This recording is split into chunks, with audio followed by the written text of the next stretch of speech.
you ever seen anything so full of splendor? Okay, so let me just say up front that I like Westworld. It's got some of the best acting on television right now, and I'm very interested in the themes it wants to explore. I just want to like it more. Because it can be a frustrating show to watch for a lot of reasons, but with this video I don't want to just snipe at the show's faults, I also want to look at ways the show can improve. And I think it's a good time to do so considering the fact that the season 2 finale basically leaves the door open for the showrunners to completely reinvent the story they're telling. That's your spoiler warning. But first, here's what this video is not about. It's not about the show's challenging narrative structure or its use of multiple timelines or its love affair with plot twists. Those definitely matter and are a little overdone this season, I think, but they're also sort of woven into the basic appeal of the show. They make the story difficult to engage with emotionally, but compelling as a puzzle that the viewer has to solve. Basically, that criticism of the show is that it's too complicated. My criticism is that the show is actually too simple, because Westworld is, at least in season 2, very limited as an ensemble.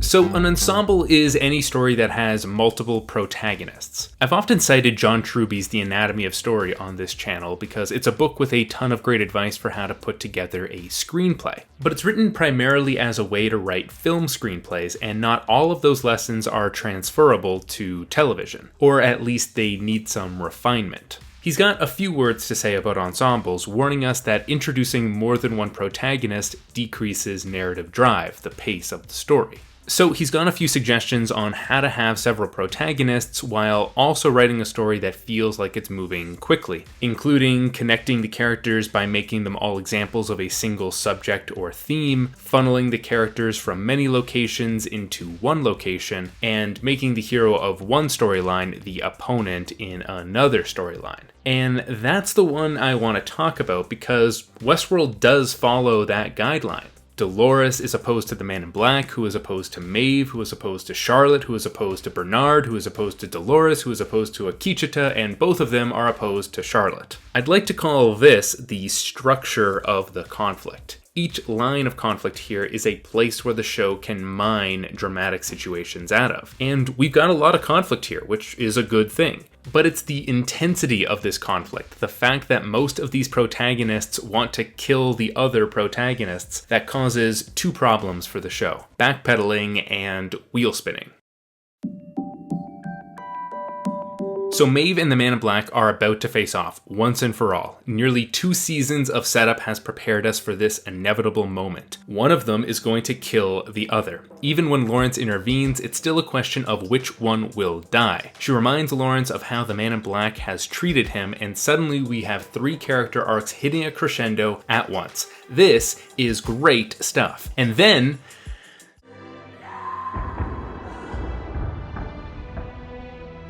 some random guys show up and stop the scene from happening. The same exact thing happens later with Dolores and Charlotte. They're the 2 generals of their respective sides, and everything in the scene points to Dolores killing Charlotte. She's about to act, and then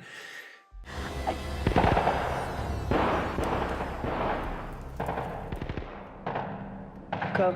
some random guys show up and stop the scene from happening. She's even about to do it a second time when there's another interruption from her father, which is at least more character motivated than the first interruption, but at that point the constant interruptions have become comical. There's a word for this. It's called plot blocking.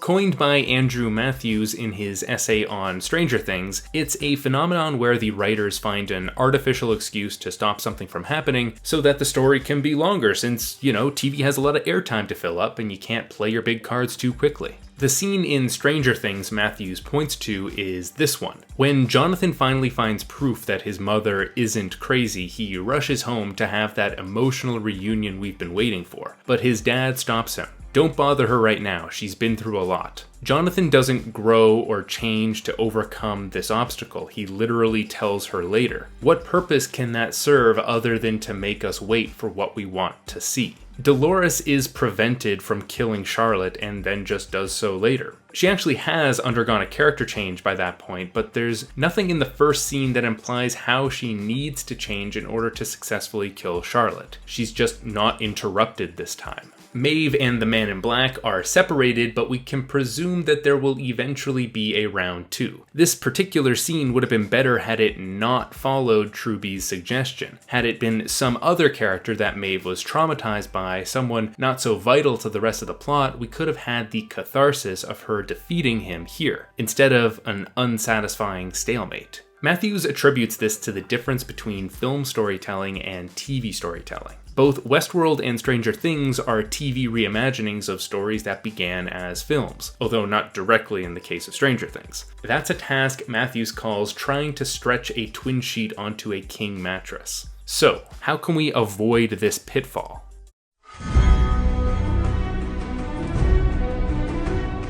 Well, since the show was designed to be the next flagship show for HBO after Game of Thrones, let's take a look at how that story structures its conflict. And I think it's a fair comparison since Game of Thrones is also about various factions fighting over control of a region. In Game of Thrones, there is a clear divide between what we can call the macro-level conflict of war between the various royal families and the micro-level conflict of the individual plot lines. The Starks want to overthrow the Lannisters is a macro-level conflict. The Starks are in conflict with the Karstarks over how to defeat the Lannisters is a micro-level conflict. Or more broadly, macro-level conflicts are usually conflicts between enemies, and micro-level stories are between presumed allies with differences of opinion. The macro-level conflict provides the motivation for a lot of the story, but the characters that want to kill each other are kept far away from one another. They're practically on different planets. Martin is funneling the characters together like Truby suggests, but he's only doing that at the end of the series, not at the end of every installment, which helps him avoid a lot of the problems outlined here. And because he's got so much conflict to work with on both the macro and micro levels, he can drop a whole plotline by killing off a main character and still keep the story going.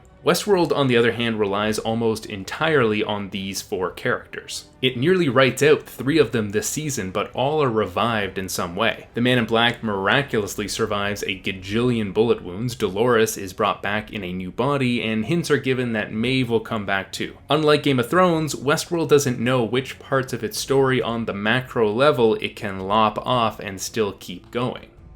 The other lesson I wish this show would take from Game of Thrones is in how much conflict there is in the micro-level stories. Every protagonist is surrounded by allies, advisors, and opponents that provide a deep well of drama to draw from. Westworld usually follows the squabbles of 2 characters while they are walking somewhere. This is the second and more important problem with how the show has structured its conflict because it leads to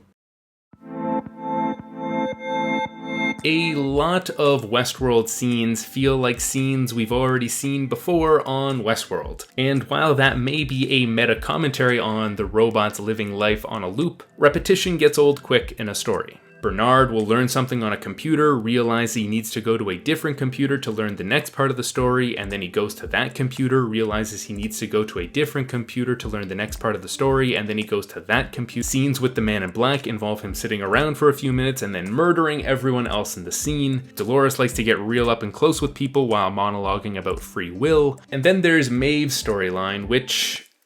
yikes. She is the show's best character, but she spends half of the season doing nothing but walking as more and more superfluous characters join her group. And then for 3 episodes, she's lying on an operation table. The only conflict in that plotline is between Maeve and Sizemore, which is okay. Like, it is a conflict with growth and character change, but it's also pretty slight. Like, the he was a coward and then he did something brave storyline shouldn't take 10 episodes to tell. I mean, what about all of these other characters? Why not tell a story that involves them as more than just background noise? Or maybe have her find her daughter earlier on and have her deal with the interesting philosophical dilemma of meeting her own replacement. Wheel spinning happens in a story when writers have to find something for a character to do before actually arriving at the main story. And there's a lot of wheel spinning in Westworld because the show doesn't have much interest in developing any of the characters outside of the main 4 or 5, but it also can't put them in a scene together lest they kill each other, so they all just wander around separately until the finale. Keeping them apart is fine, that's what I'm arguing for earlier, but the show needs more character-centric drama between the characters who are allies to fill up that time. So I hope that when Westworld returns, that it can keep the macro-level conflicts separate from each other in a way where they still influence one another in subtle ways instead of colliding in unsatisfying standoffs, and that it can add more gradations of conflict to each of the micro-level plot lines. And I think if it did so, it wouldn't have to rely so heavily on obscurantist narrative tricks and could put more focus on telling stories that are compelling in their own right. Westworld isn't yet the best show on television, but it absolutely can be. My hope for every episode of the show is that when it ends, the only thing I can say is, Have you ever seen anything so full of splendor?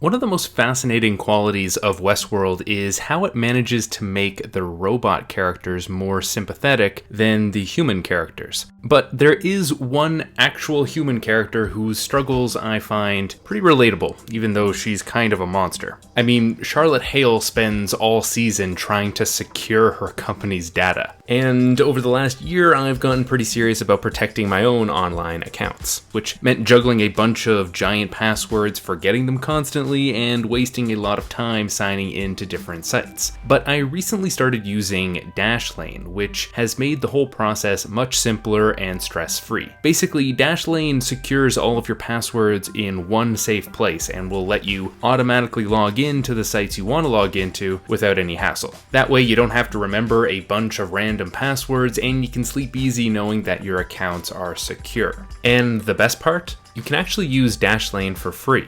All you have to do is click on the link in the description of this video, dashlane.com/justright. There's also a premium version of the app with some added features like the ability to sync your passwords across all of your devices. If you want to get that, then Dashlane is offering a 10% discount when you go to dashlane.com/justright and sign up for the premium plan with the offer code JUSTRIGHT. I want to thank Dashlane for sponsoring this video, I want to thank you for watching it, and for my patrons for supporting this channel. Keep writing, everyone.